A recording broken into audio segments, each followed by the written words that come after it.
Hello guys, welcome to the Mad Scientist channel. Today we're going to be reacting to an interview by Bill Maher. Oh, forgive me if I say that weirdly. Bill Maher and JD Vance, the Vice President of the United States. And I feel like this is quite a refreshing video since it's very rare to find nowadays people on the left and the right basically having a conversation without trying to throw punches every couple of seconds. So without any further delays, well, let's get into it. Of two number-one best-selling books, Hillbilly Elegy.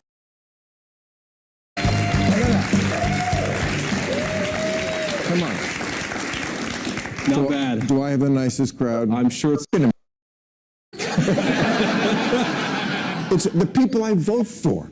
They're the ones who won't talk to me. That's odd, isn't it? It is very odd. I mean, and I Well, like this new woman who was elected in New York. Do you think she'll come on the show? Oh, I know you want.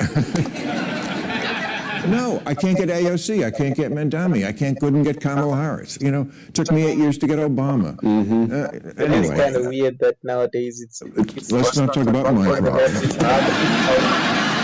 It's harder to have a conversation with people on your side than it is to have a conversation with people who don't even agree with you, because it's become so toxic on the left that they hate their own so much. Because I feel like you can never be extreme enough.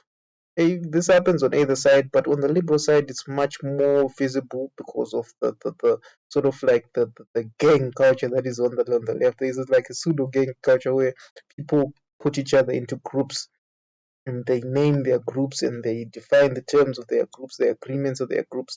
It's very rare to find a situation like that and not have discourse, because you are going to violate the rules of the other group and you're going to get into trouble for it. They are going to exile you from the party because you do not agree with this subsection of the party. So that is a very common thing that is happening right now on the left. Most known for, most commonly, like recently happening, is the turf issue where the trans exclusionary feminists, they are quite hated amongst the feminists, and it's kind of stupid because they're women too, and they just have like opinions, and they're going to shun you and say you're not a feminist in the first place because you do not agree 100% with me. So it's a bit weird on the left. And I promise this is going to be a lot easier than talking to the Iranians. Or even more, The View. The question is whether it's harder than The View. That's right. But look, you're negotiating for America. I'm rooting for America, so I want success here. But, you know, you came out of these...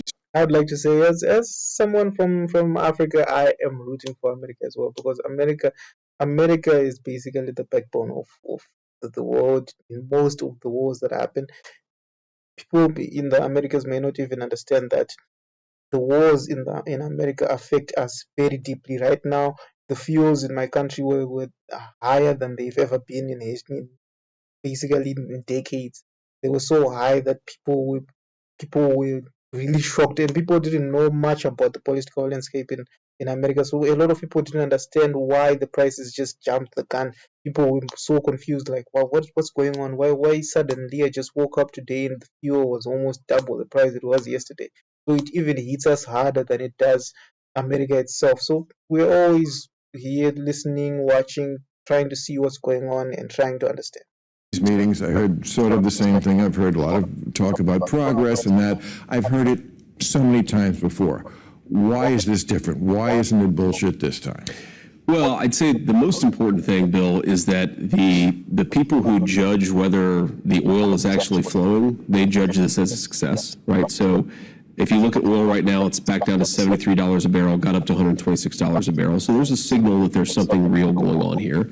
I think the second, Bill, is whether we make the final deal, because you have to remember this MOU is fundamentally, it says the straits are going to be open, the oil is going to flow. We're seeing that happen already. It's also a ceasefire, which, as you pointed out, is always going to be a little messy when you're dealing with the Iranians.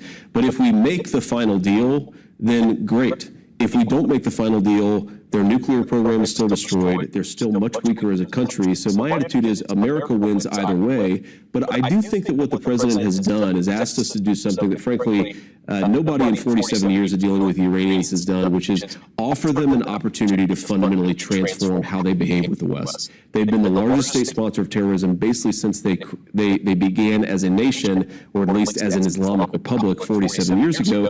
He's saying, look, if they're willing to change, we're willing to change too. If they're not willing to change, we still fundamentally have all the cards, and I think it's a good place for us to be. But their program isn't destroyed.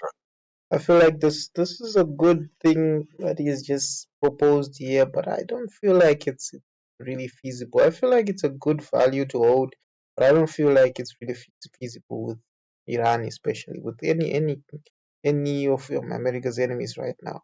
It's very hard to find a middle ground. It's very hard to change their minds on after all the things that have happened. It's very hard for them to change their mind on their perspective, because some of the disagreements they have in America, they are fundamental disagreements. They are disagreements they have out of the things that they hold as principle, like their religions, like their. So it's very hard for them to say, "I'm just going to change. We're just going to get along from now on." It's very hard to do so.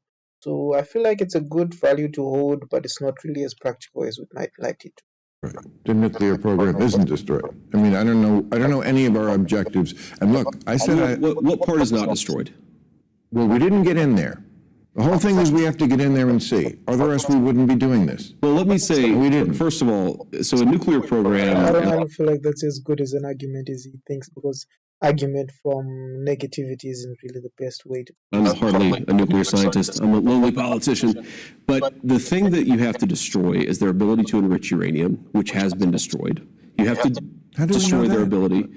Well, because you need functioning centrifuges that can actually spin. We got to get in there and we got to get the dust. Okay, And we that's- didn't get in there, so how do we get the dust? So that's actually a separate question. So there's the highly enriched stockpile, which, by the way, was allowed to accumulate over 20 years of previous administrations. That enriched stockpile is something that we want to get. But, Bill, if we never get it, and the president wants it, and we are going to get it, but if we never got it, it's buried deep underground, and they don't have the ability to turn it into a nuclear weapon. So the program is functionally destroyed. We're just talking about, can we set them back even further through these negotiations? Okay.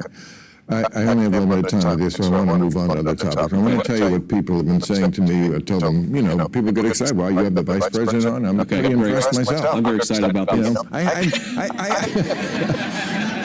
had Pence on. I've had both his vice president a couple of weeks ago. Pence was here. I'm killing it with the vice president. Okay. Yeah. Okay. What did you talk about with Mike Pence? Oh. Sex, drugs, and rock and roll? I don't know.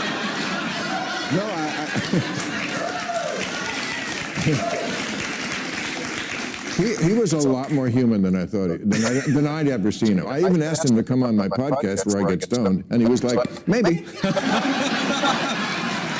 So it was good. But here's what people... I've always liked Bill Maher.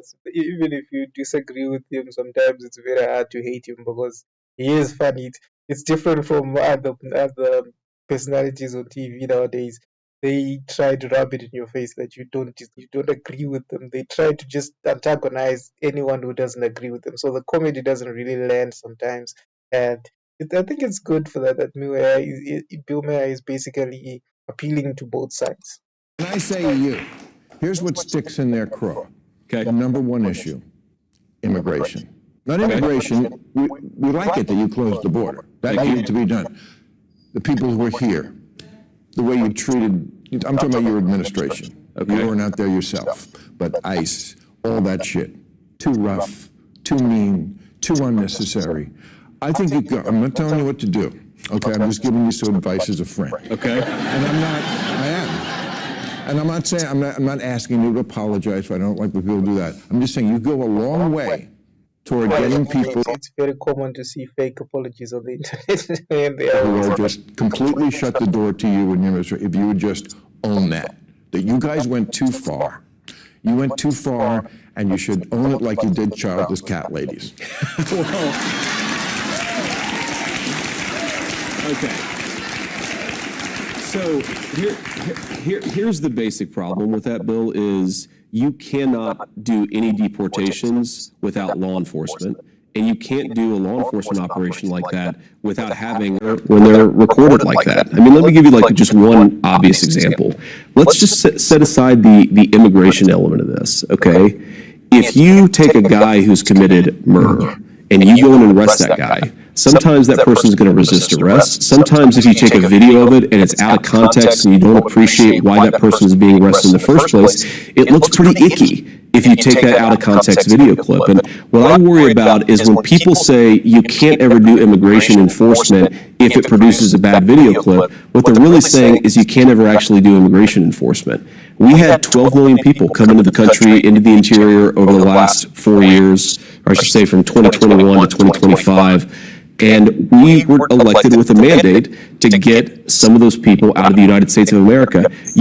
I feel like this is where J.D. Vance missed the chance to reciprocate the same energy that Bill was putting out here, because Bill was basically trying to meet him on the same level, trying to find a compromise between the two. I feel like the vice president should have just shown a bit of responsibility, should have shown a bit of accountability is what I'm trying to say, that and to say there are situations where it went a bit extreme, maybe name one, maybe explain how it got extreme, maybe explain how to fix it in the future, because definitely it wasn't perfect, it's not going to be perfect, but it is always good to admit when you are not perfect, to say that something went wrong, to admit that that thing going wrong is not a good thing, it's a bad thing, and we could have prevented it by doing this. We learned from that, and we're going to do that in the can't do that easily. Law enforcement deporting people is never an easy process. So I appreciate your argument that we've gone too far, but we couldn't do nothing. And I don't think there was an easy way to do this. Of course, there's a middle ground. See, the other thing that bothers us about stuff like that is that nothing ever lands in the middle, which is what I'm always trying to get people to do. I thought you were a crazy liberal. Because you don't watch the show. You should watch the show. I actually do watch the show. I laughed my ass off backstage. That was a good monologue. Even though you were making fun of me, I kind of liked it. Yeah. It was fair. Yeah. I know someone in your administration who watches the show. Because I always hear about it. Okay. You're right. The second lady, she's a big fan. Second lady's a big fan of Bill Maher. But what we hate is that the pendulum never lands in the middle. You're right. Biden did let in too many people. And it just boggles the mind why he did that. But then it has to go all the way to the other side. Always. Nothing can ever land in the middle. Did they go too far? Probably in the Pentagon with DEI and yes, and now Pete Hegseth is like firing everyone who's not whiter than an albino. No, he's not. Come on. I feel like that America as a whole could take some advice from Bill Maher here. He's giving really good advice. America has a problem of just someone comes in and does everything that the last person who was here did. Then someone comes in and redoes what what was undone a couple of years ago, because they are so extreme to the left or extreme to the right that they don't compromise, they don't find middle ground, they don't share ideas and say we have this in common, let's implement that for the good of everyone else. They have to outdo each other. They have to say I came in, because the time is basically a bit short to prove yourself, so they come in, they undo everything that you did, do something else without what they are moving really proving that it was bad in the first place.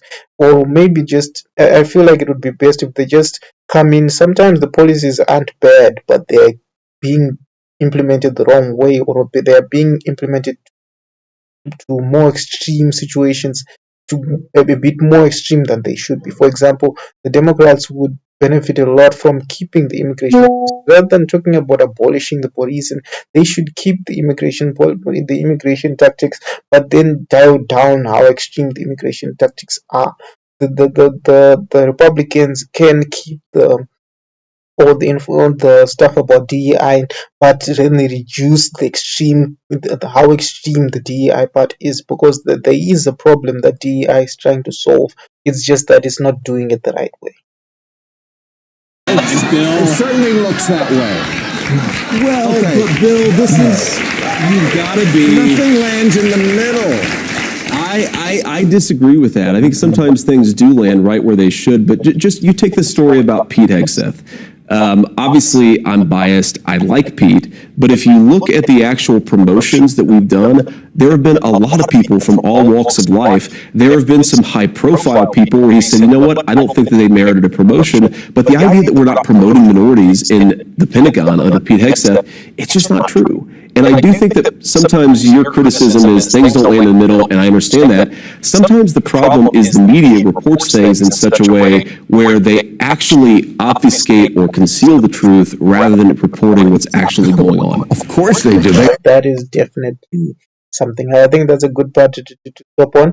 That is definitely one of the issues that is plaguing America right now. It's plaguing the whole world basically, but it's very extreme in the US because they are so extreme to the news broadcasters are extreme to the left or extreme to the right. They are never in the middle. There is never someone just saying what happened. There is always someone trying to prove their own biases using what happened. It's worse than TikTok and other social media platforms because they basically just validate whatever you already believe.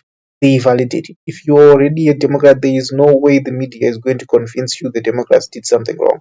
If you're already a Republican, there is no way that the media is going to prove to you that the Republicans did something wrong. They will always be validating what you already believe, and that is a very deadly way of spreading news because it will make you it will make the citizens really never understand each other, really never find middle ground, never even perceive how whoever is opposing them, why they are opposing them. They will always see whoever is opposing them as either stupid or malicious because they will always think, well, why, with all that has been happening in the news, why would the hell would you ever support this person? So I think this is a good part to learn. This is the Mature Scientist channel. Thank you for watching the video. If you liked it, please leave a like and subscribe if you can, and press the notification button to be the first one to see the videos in the future.